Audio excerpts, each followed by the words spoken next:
When you're learning a new language, ever get that feeling that a whole world of expression is just locked away? You know, the world of dreams, advice, and all those what-if scenarios. Well, today, we are finding the key to unlock all of that in Portuguese. It's such a simple question, right? But it opens up this incredible universe of expression. We're not talking about what is going to happen, but what could happen. It's the language of daydreams, of possibilities, and of course, of giving advice. Like, you know this one. It's a classic. You're not actually them, obviously, but you're picturing what you'd do in their shoes. It's the perfect hypothetical. Or how about this all-time favorite daydream? Ah, yes. We've all gone there in our minds, haven't we? Just picturing the yachts, the travel, the total freedom. It's pure imagination. A beautiful what-if that kind of gets us through the day sometimes. And this is one we can all relate to, the universal complaint. So these are the kinds of thoughts we want to express. How do we actually do it in Portuguese? What's the secret sauce? Well, the secret is a grammatical superpower. And here it is. It's a very specific combo. The word se, which means if, followed by a verb tense called the imperfect subjunctive. This is it. This is the key that unlocks all those hypothetical worlds we were just talking about. Now, this is absolutely crucial. We're not talking about real, likely possibilities here. This structure is specifically for things that aren't true right now. We're basically creating alternate realities, talking about daydreams, and giving advice based on a situation that's only in our imagination. So here's the two-part formula laid out for you. Take a look. The first part, clause 1, is where you set up the unreal condition. This is our se plus that imperfect subjunctive. Then, the second part, clause 2, describes the unreal result, what would happen if that condition were true. Let's see how this actually works in a real sentence.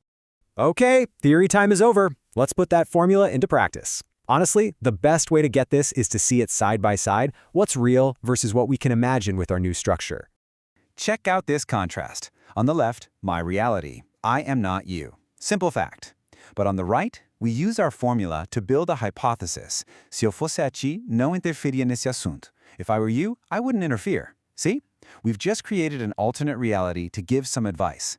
The condition is unreal, which means the result is purely hypothetical. Let's try it with our lottery dream. The reality? I'm not a millionaire. But my dream uses the formula perfectly. Se fosse milionário, comprava iate. If I were a millionaire, I would buy a yacht. It's literally the perfect structure for dreaming out loud. Okay, you ready to level up a little? This is where the language gets really cool. The exact same sentence can mean two totally different things, and it all comes down to the context. It's the difference between an impossible daydream and a real, actual suggestion.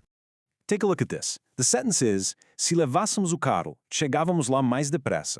If we took the car, we'd get there faster. But now, look at the context. The car is in the workshop. It's not an option. So in this case, the sentence is just an impossible hypothesis. It's not a plan, it's more like a sigh, a little lament. But now, look, it is the exact same sentence, but the context has completely changed. Good idea. I'll ask my dad for the car. And all of a sudden, taking the car is a real possibility. That sentence is no longer an impossible dream. It just became a possible suggestion. That little shift in context changes everything. All right, you've seen the theory. Now let's make it super concrete.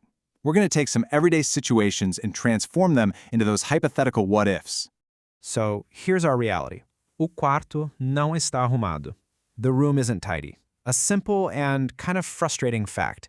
And because of this, I can't find my stuff. So how do we spin this reality into a hypothetical complaint? And boom! There it is. Se o quarto estivesse arrumado, eu conseguia encontrar as minhas coisas. If the room were tidy, which, let's be clear, it is not, I could find my things.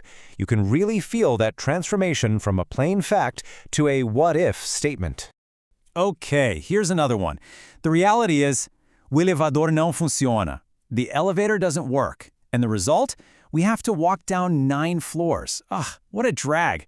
Let's imagine that alternate, much better reality. If the elevator worked.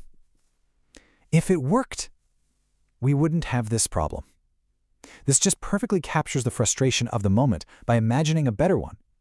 Let's do one more. Now look at this one. Lês pouco, por isso é que dás tantos erros.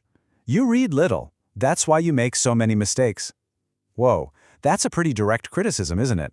But we can soften this. we can turn it into powerful advice with our new structure. And there you go. Solicus mais. If you read more. See? It's not an accusation anymore. It's a piece of constructive, hypothetical advice. It imagines a future where the person changes their habits and gets a much better result. That is the real power of this form. So, we've broken it down, we've seen it in action, and we've practiced the transformation. Now the real question is, what would you do with this new superpower? And that's the big takeaway today. This is not just some dry grammar rule. It's a communication tool. It's the key that lets you give advice, talk about your dreams, and explore all the what-ifs of life in Portuguese. Let's end with one final challenge. A real hypothetical situation. Just think about it for a second. What would you do? It's a tricky one.